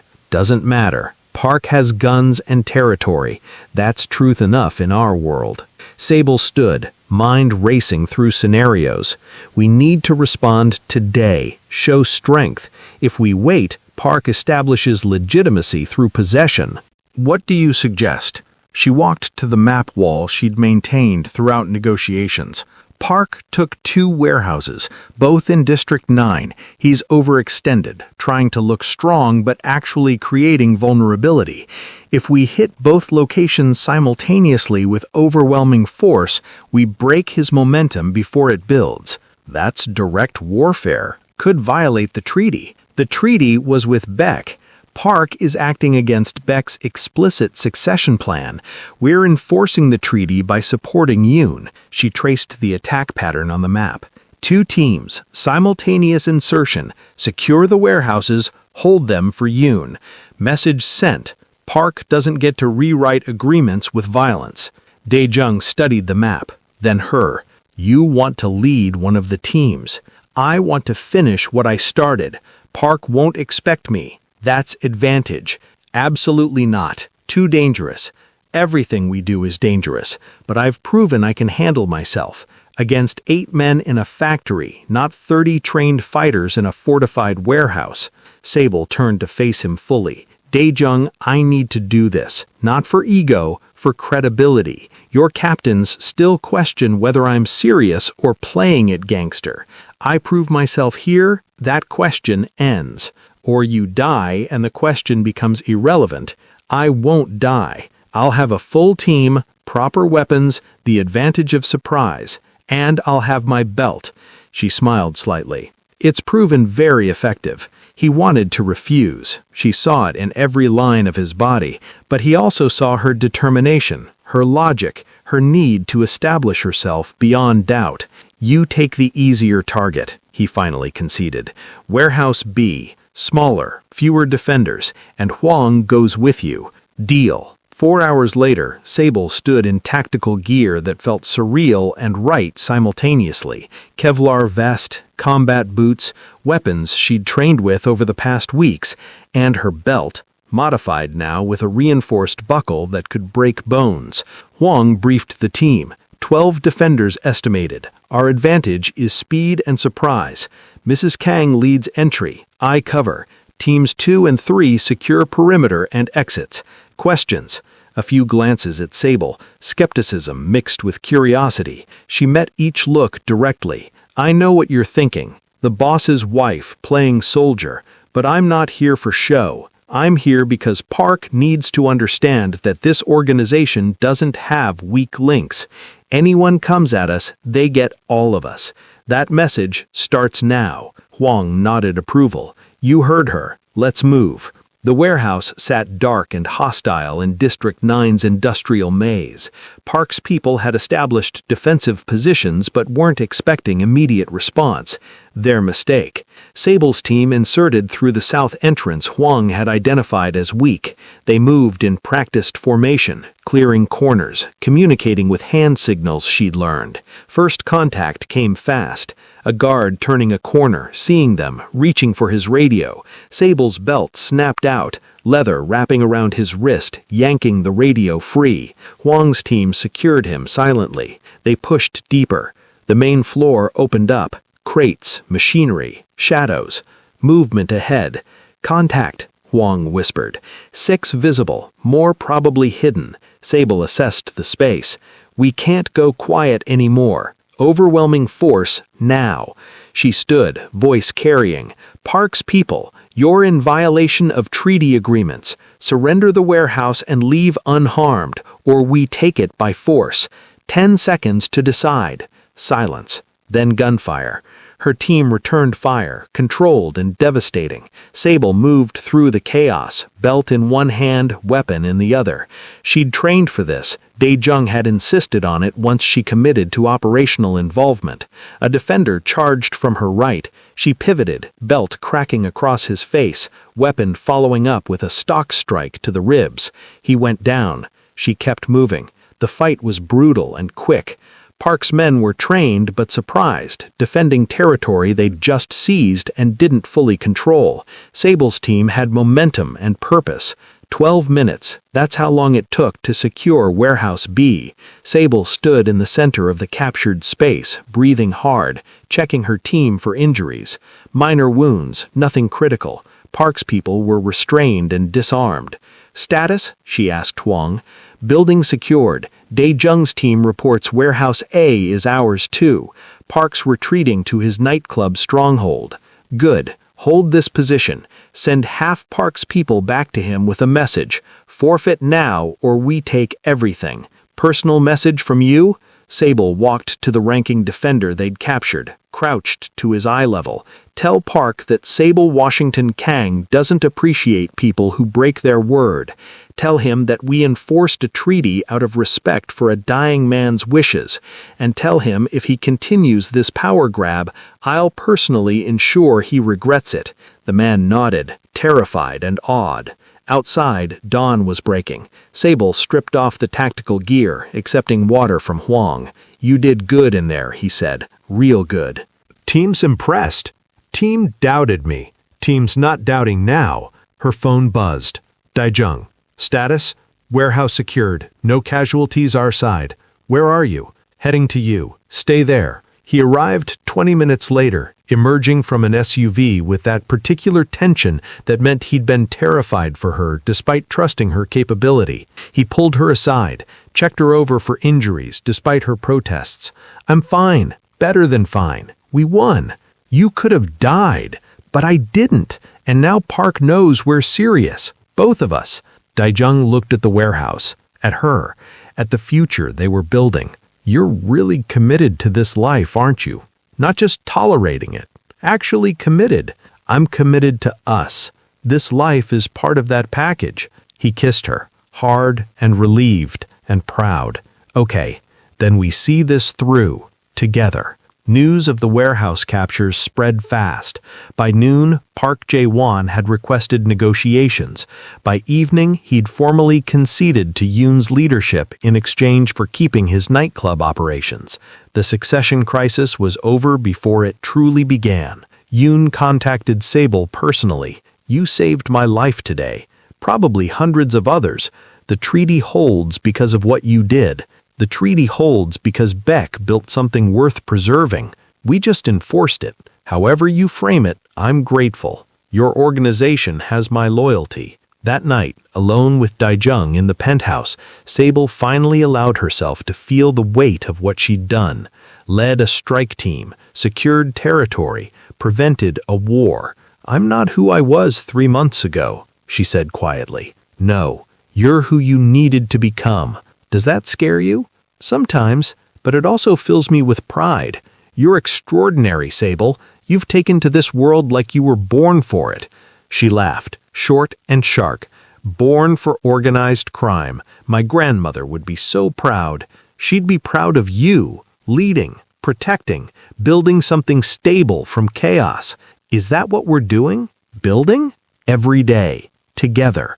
They stood on the terrace, watching Seoul's infinite lights, knowing tomorrow would bring new challenges, but facing them as what they'd truly become, partners in every sense, building an empire on intelligence, strength, and the unwavering belief that they were stronger together than apart. And somewhere in the city, in territory now peaceful because of treaties built on wisdom rather than just violence, people went about their lives slightly safer because a curvy black woman from Atlanta had decided that her belt was more than an accessory.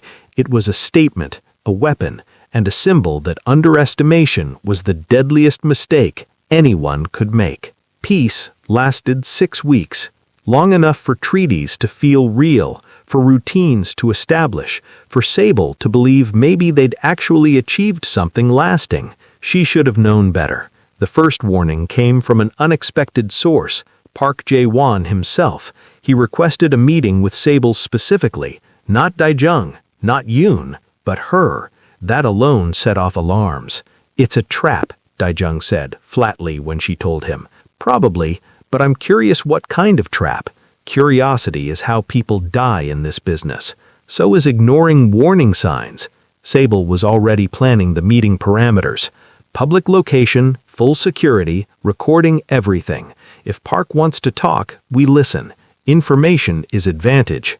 You've gotten very comfortable with risk. I've gotten comfortable with calculated risk. There's a difference. They met at a coffee shop in Gangnam. Neutral, public, cameras everywhere. Sable sat across from him, Huang visible through the window outside. "Mrs. Kong, thank you for meeting me. You asked specifically for me. That makes me nervous." Park smiled. No warmth. "As it should. I'm here to warn you." "Warn me about what?" "Yoon's not what you think. The treaty you're protecting, it's built on lies." Sable sipped her coffee, giving herself time to process. "Explain." "Beck didn't die of cancer. Well, he did, but faster than nature intended. Someone helped him along. That's a serious accusation." "It's the truth. Yoon poisoned him. Slow-acting, untraceable, made the cancer kill him in months instead of years. All so Yoon could take power while the treaty was fresh and you'd support him." "You have proof?" Park slid a folder across the table. Medical records, laboratory reports, testimony from a nurse who had attended Beck in his final weeks. It looked legitimate, but Sable had learned to trust nothing at face value. "Why bring this to me instead of authorities?" Because authorities don't care about dead criminals, but you care about being used. You built that treaty in good faith. Yoon manipulated all of you. Sable studied him. What do you want, Park? Alliance. You and Kang help me remove Yoon. I honor the treaty properly. No manipulation, no lies. And if I believe you're the liar here, using forged documents to create conflict, then verify it independently. Test the samples. Interview the nurse. The truth stands up to investigation. He stood to leave. I give you 3 days to confirm what I've told you. After that, I move against Yoon with or without your support. But I'd prefer with. He walked out, leaving the folder and a dozen new questions. Sable immediately called a meeting with Dae-jung, Wang, and their intelligence chief. They spent 6 hours analyzing Park's evidence. It's convincing, the intelligence chief admitted, but it could be fabricated. These days, documents can be made to show anything. What about the nurse? Sable asked. We've located her. She's willing to talk, but she's terrified. Says if Yoon finds out she spoke to Park, she's dead. Then we talk to her tonight, quietly. Get her story before Yoon knows we're investigating. Dae-jung watched her orchestrate the operation. You believe Park? I believe Park wants Yoon's position. Whether he's telling the truth or creating truth is what we need to determine. The nurse, a middle-aged woman named Lee Sun-hee, met them in a safe house at midnight. She was shaking, chain-smoking, barely holding together. I shouldn't be here, she kept saying. I shouldn't have talked to anyone. Sable sat across from her, voice calm. Sun-hee, I need to know the truth. Did Yoon poison back? Tears streamed down the woman's face. Yes, I saw him add something to Mr. Beck's IV. When I asked, he said it was pain medication, but I checked later. It wasn't. It was accelerating the cancer's spread. Why didn't you report it? To who? The police? They don't care about gang leaders. Beck's own people? Yoon was second in command. Who would believe a nurse over him? But you told Park. Park approached me, offered protection and money. I thought maybe he could actually stop Yoon. She looked at Sable desperately. You have to understand, Mr. Beck was dying anyway. Yoon just sped it up, made it months instead of years. Is that really murder? Yes, Sable said quietly. That's exactly murder. They left Sun-hee in protective custody and convened an emergency meeting of their leadership. The evidence was damning. Yoon had manipulated them all. We have to move against him, Wang said. He violated every principle of the treaty by murdering Beck. Or we're falling for Park's manipulation, getting us to destroy Yoon so Park can take power.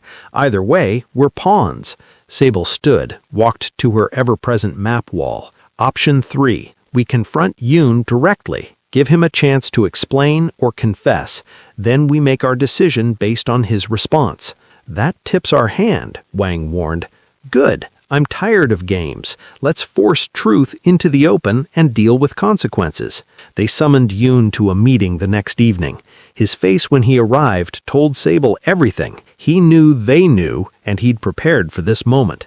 Before you accuse me, Yoon said, sitting down calmly, let me explain. I'm listening, Sable replied.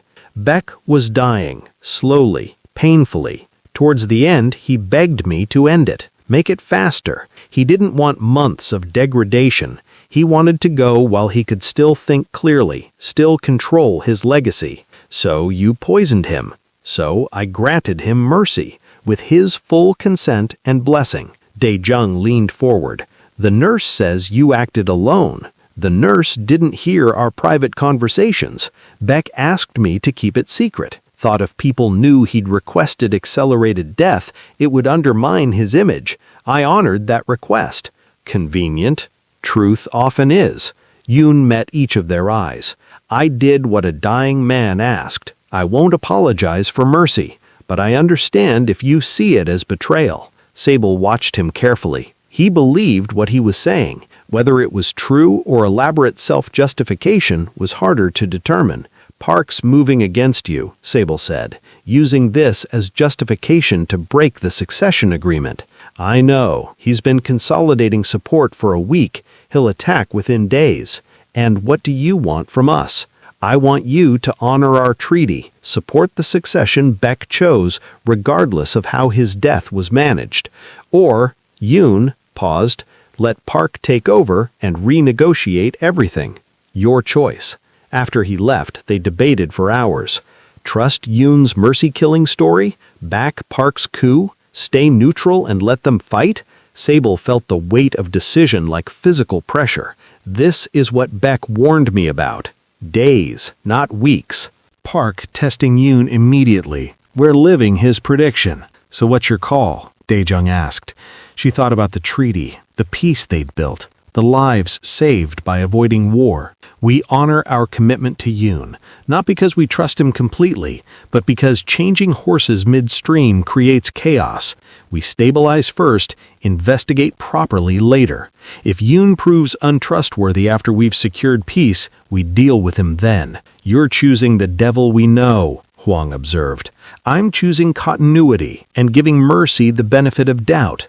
Park might be telling the truth, but he's definitely seeking power. Yoon might have crossed ethical lines, but he maintained the treaty. In a world without perfect choices, I pick imperfect stability over certain chaos. The decision made, they moved quickly. Public statement supporting Yoon's leadership. Private message to Park. Stand down or face consequences. Mobilization of their forces in case Park ignored the warning. Park ignored the warning. 3 days later, he attacked 4 of Yoon's operations simultaneously. Not warehouses this time. Civilian fronts. Restaurants, nightclubs, legitimate businesses caught in gang crossfire. He's forcing our hand, Dae-jung said, watching news reports of the attacks. We can't protect Yoon without direct intervention now. Sable felt cold fury building. He's killing civilians to make a point. That's not power play, that's terrorism. So how do we respond?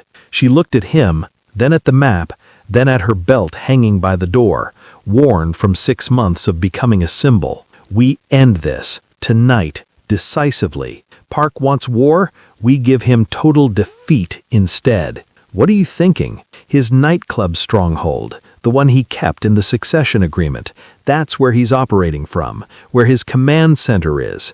We take it, we decapitate his operation completely. Huang spoke up. That's his most fortified position. 60 defenders minimum, weapons stockpiles, reinforced structure. We'd need a full-scale assault. Then we plan a full-scale assault. Sable's voice held no doubt. I'm tired of half measures. Park started this by murdering Baek. He escalated by attacking civilian targets. We finish it by removing him from the board permanently. Dae-jung recognized the look on her face, the same expression she'd worn walking into Baek's factory 6 months ago. Determination mixed with cold calculation. Okay, he said, but we do this right. Full planning, overwhelming force, minimal collateral. If we're going to war, we win it absolutely. They spent 18 hours planning the assault. Sable coordinated logistics, Huang handled tactical operations, Dae-jung managed the political angles.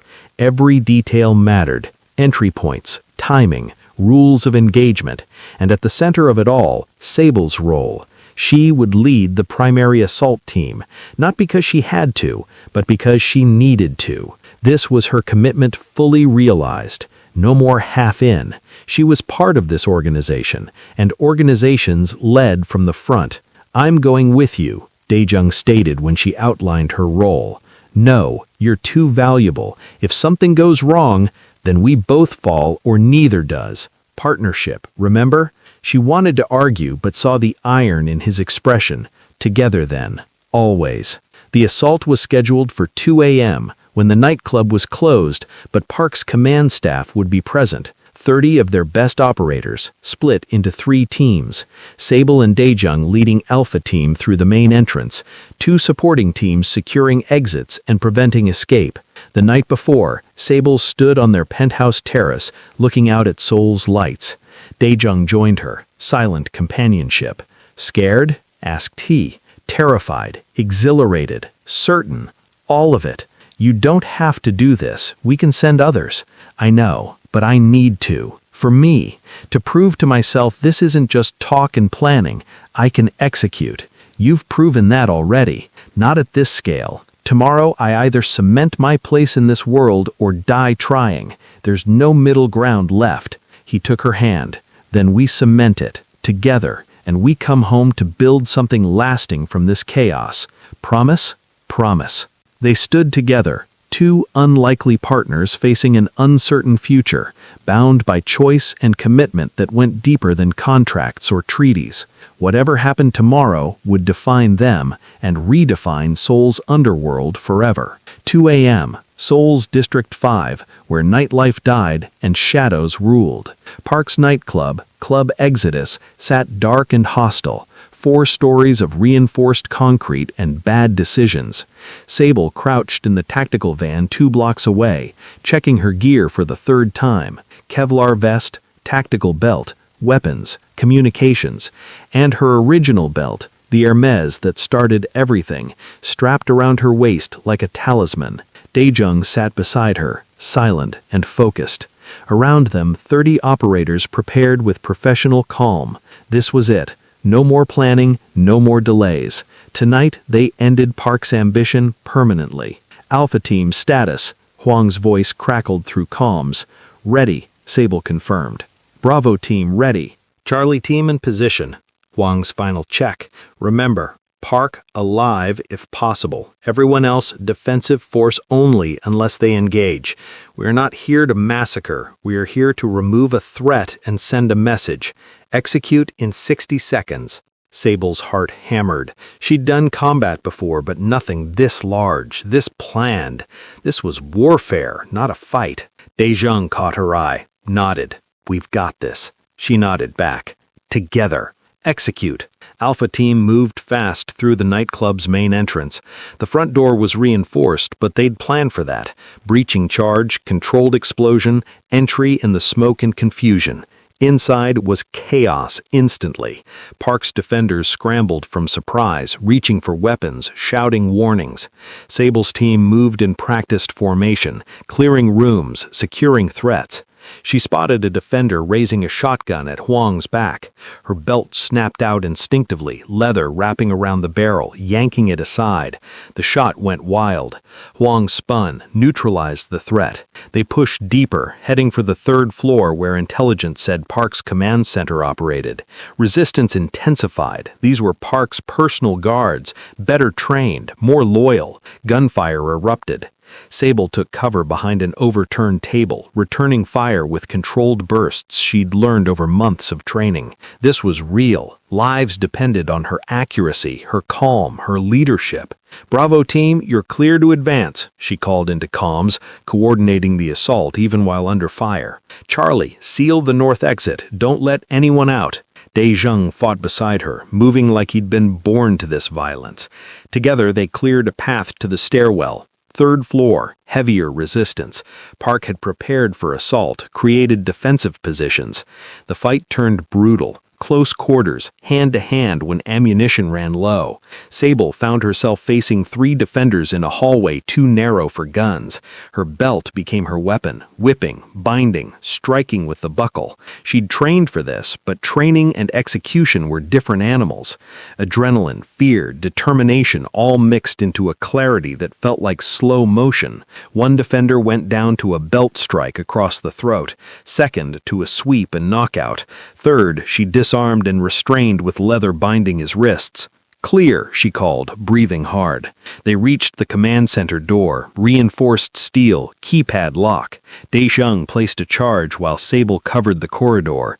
The explosion rocked the building. Smoke billowed.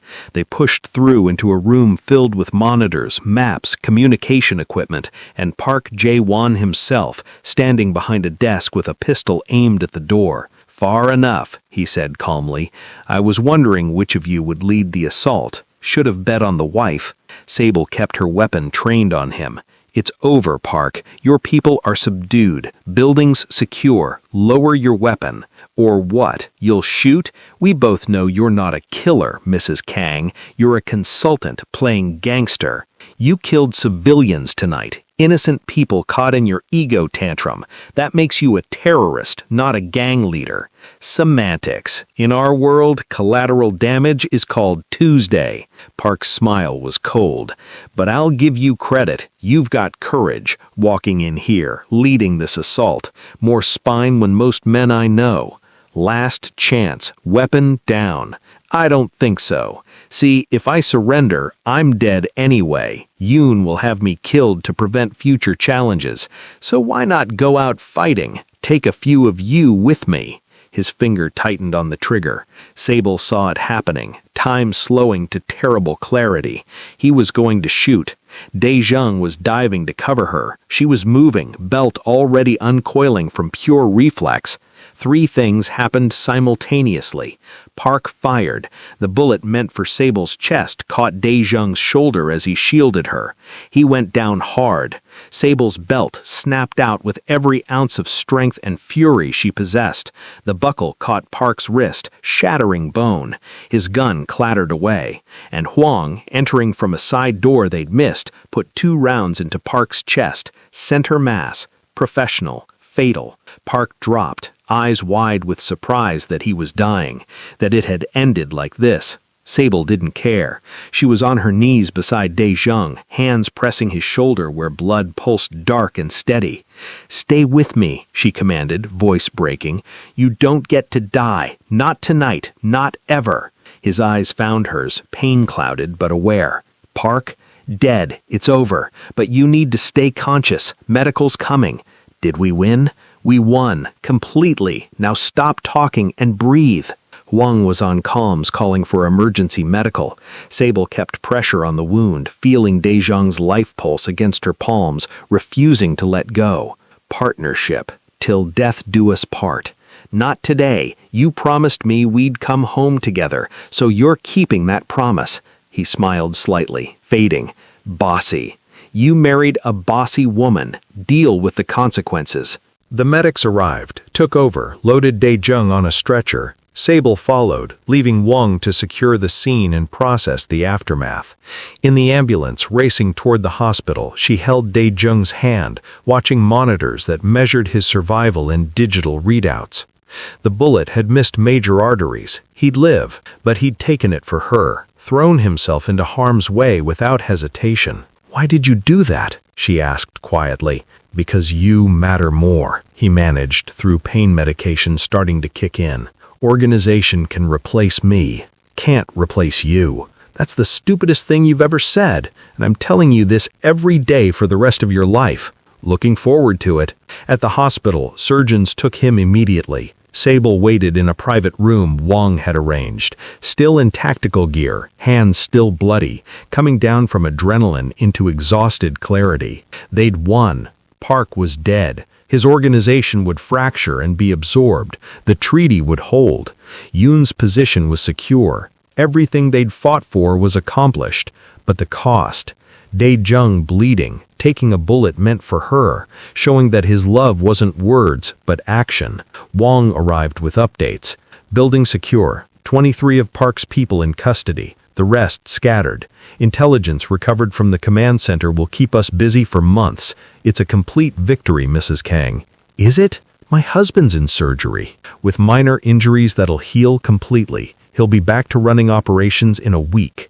Hwang sat across from her. You led this assault perfectly, coordinated 3 teams, adapted to changing conditions, achieved objectives with minimal casualties on our side. The captains are calling this Sable's victory. You've earned respect nobody can question now. She looked at her hands, still shaking slightly from adrenaline, still stained with her husband's blood. I don't feel victorious. I feel exhausted and terrified and relieved all at once.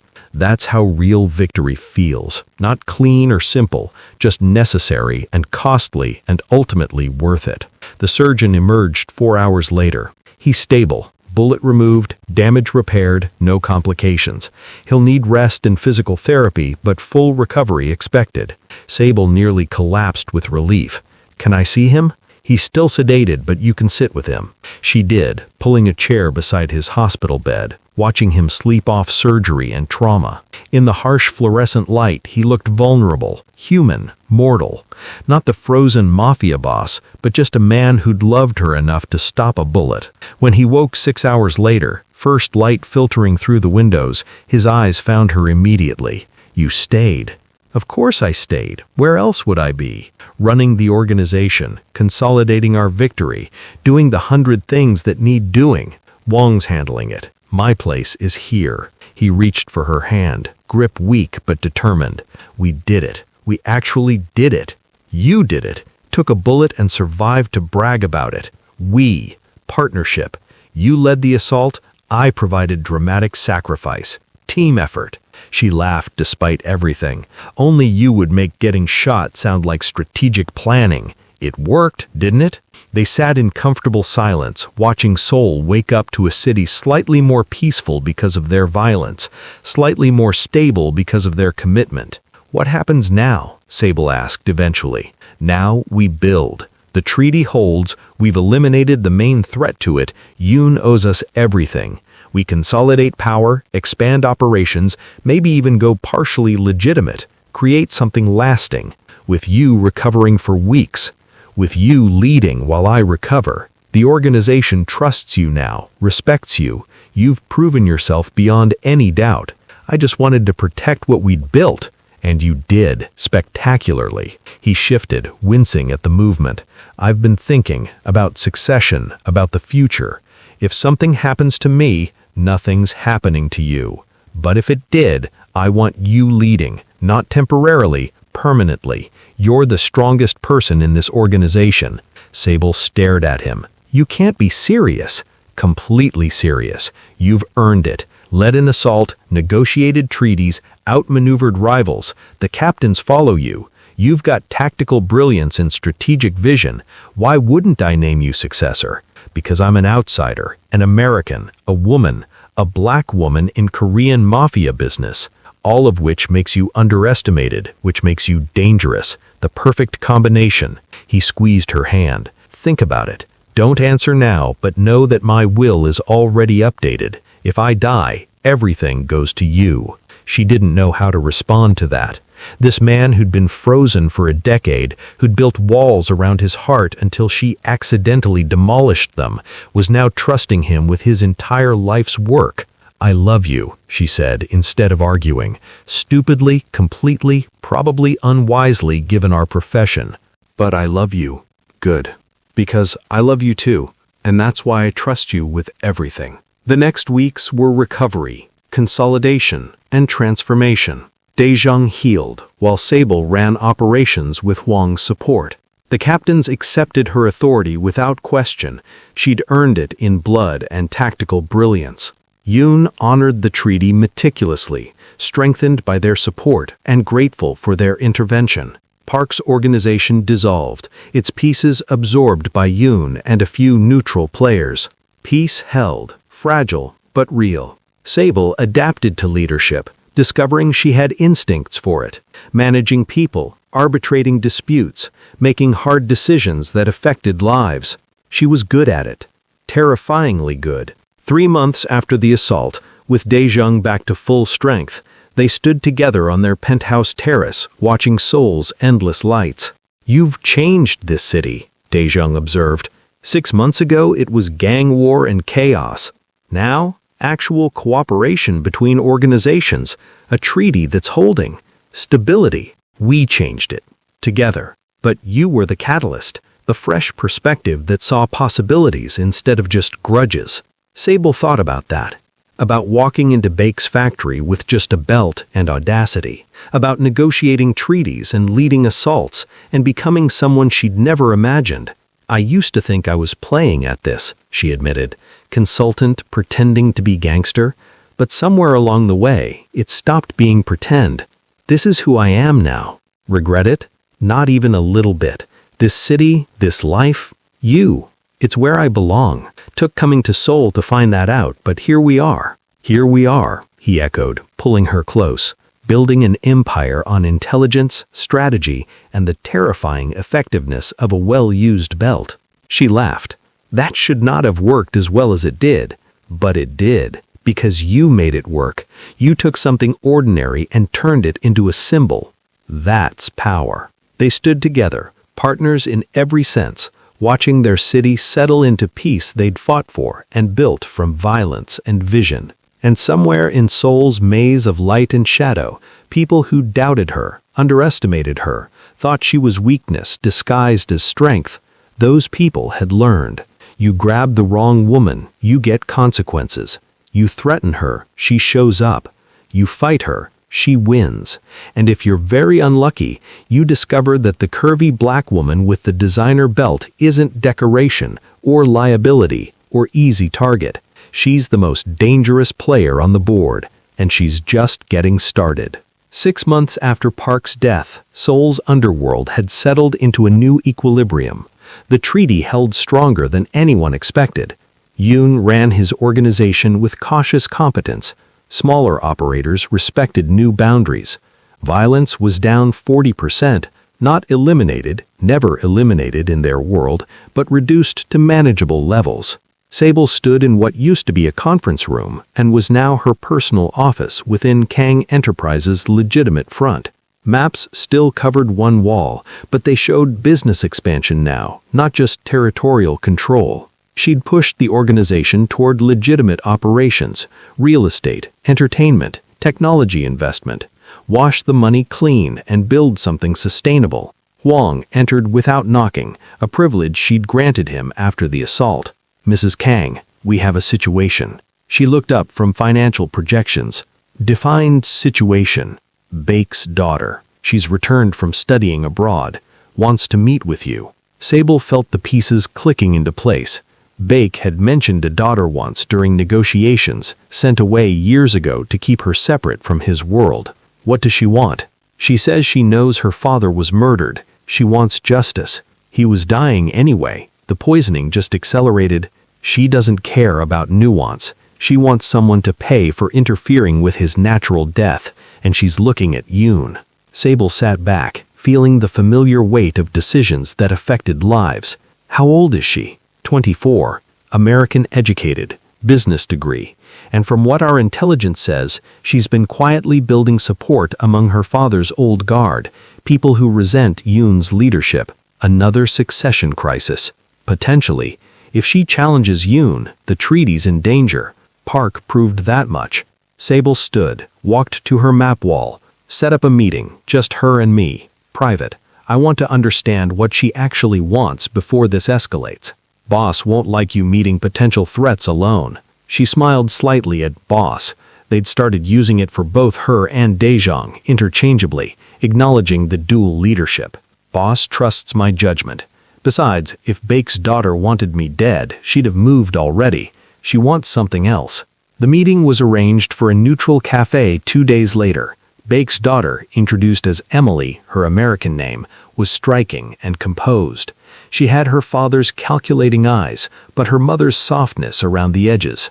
Dangerous combination. "Mrs. Kang, thank you for meeting me. Emily, I'm sorry about your father. He was a complicated man, but he loved you very much." Emily's expression flickered. Surprise, grief, control. "Did he talk about me?" "During negotiations. He mentioned sending you away to give you a normal life, keep you separate from his world. Yet here I am, pulled back into it." Emily ordered tea methodically. "I know you didn't kill my father. I know Yoon did. What I want to know is why you're protecting his murderer." Sable had prepared for this question, "Because your father asked me to. His last conversations with me were about ensuring Yoon's succession, preventing the chaos that would follow if Park took over. He wanted peace more than vengeance. My father would never ask for his own death to be accelerated. He was in incredible pain, losing his mind to morphine. Yoon claims your father requested mercy. I can't prove or disprove that, but I can tell you the choice was honor Baek's explicit succession plan or allow civil war. I chose peace. And my father's justice? Your father got the justice he architected. His treaty working, his organization stable, his enemy Park defeated. That was his justice. Emily studied her, eerily reminiscent of Beck's calculating stare. You're very good at framing moral compromise as strategic necessity. I'm very good at surviving in a world that wants me dead or controlled. Framing is just part of that. The famous belt-wielding wife. My father mentioned you in one of his last letters, said you were the most interesting opponent he'd faced in decades. Emily sipped her tea. He also said you'd be the key to Seoul's future, one way or another. What do you want, Emily? I want to know if you'll support me if I challenge Yoon. I'm my father's legitimate heir. I have support among the old guard. With Kang backing, I could take control smoothly. And if you refuse, then I challenge anyway, but bloodier, more destructive. The treaty fractures, and we're back to gang warfare. Emily met her eyes directly.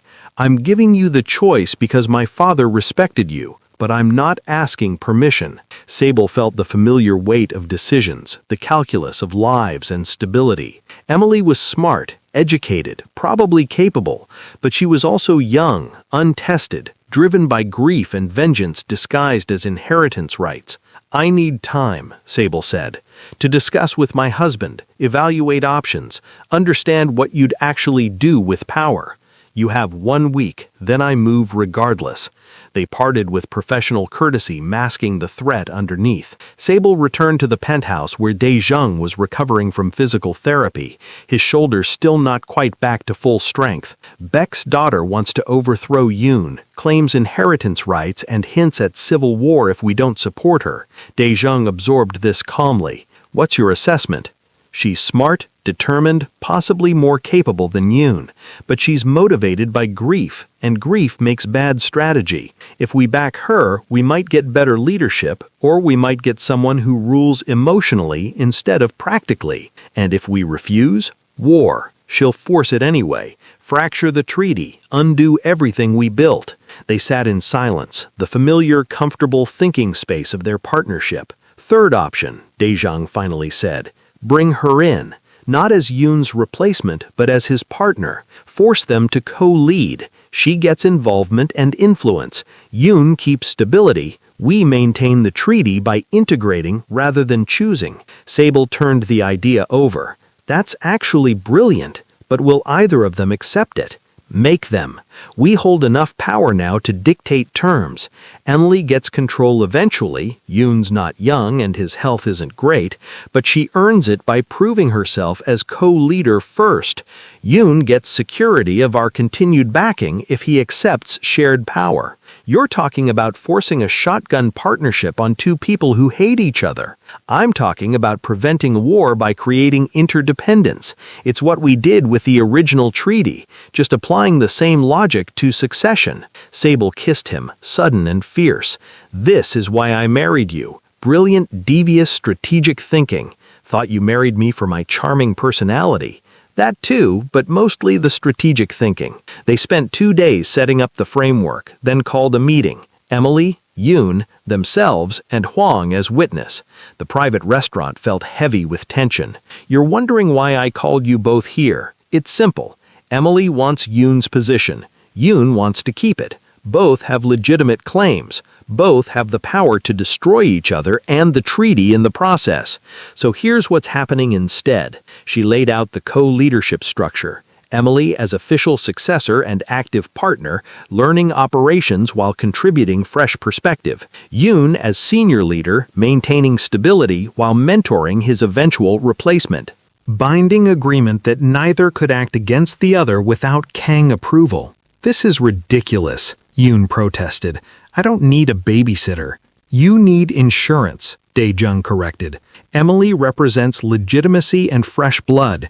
You represent experience and continuity. Together, you're stronger than either alone. Emily looked skeptical. And if I refuse, if I want full control now, then you fight Yoon alone without our support and probably die in the attempt. He's got infrastructure and loyal people.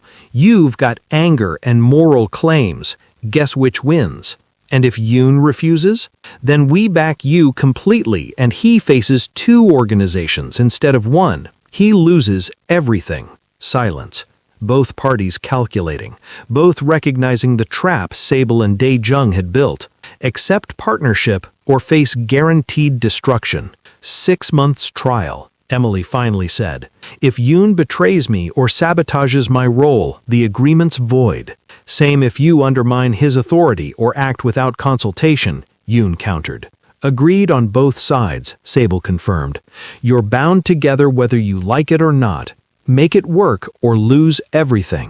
They signed the agreement, reluctant, resentful, but recognizing strategic necessity. Another crisis averted through forced cooperation.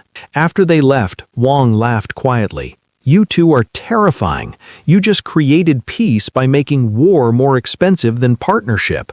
That's literally how all peace works, Sable replied.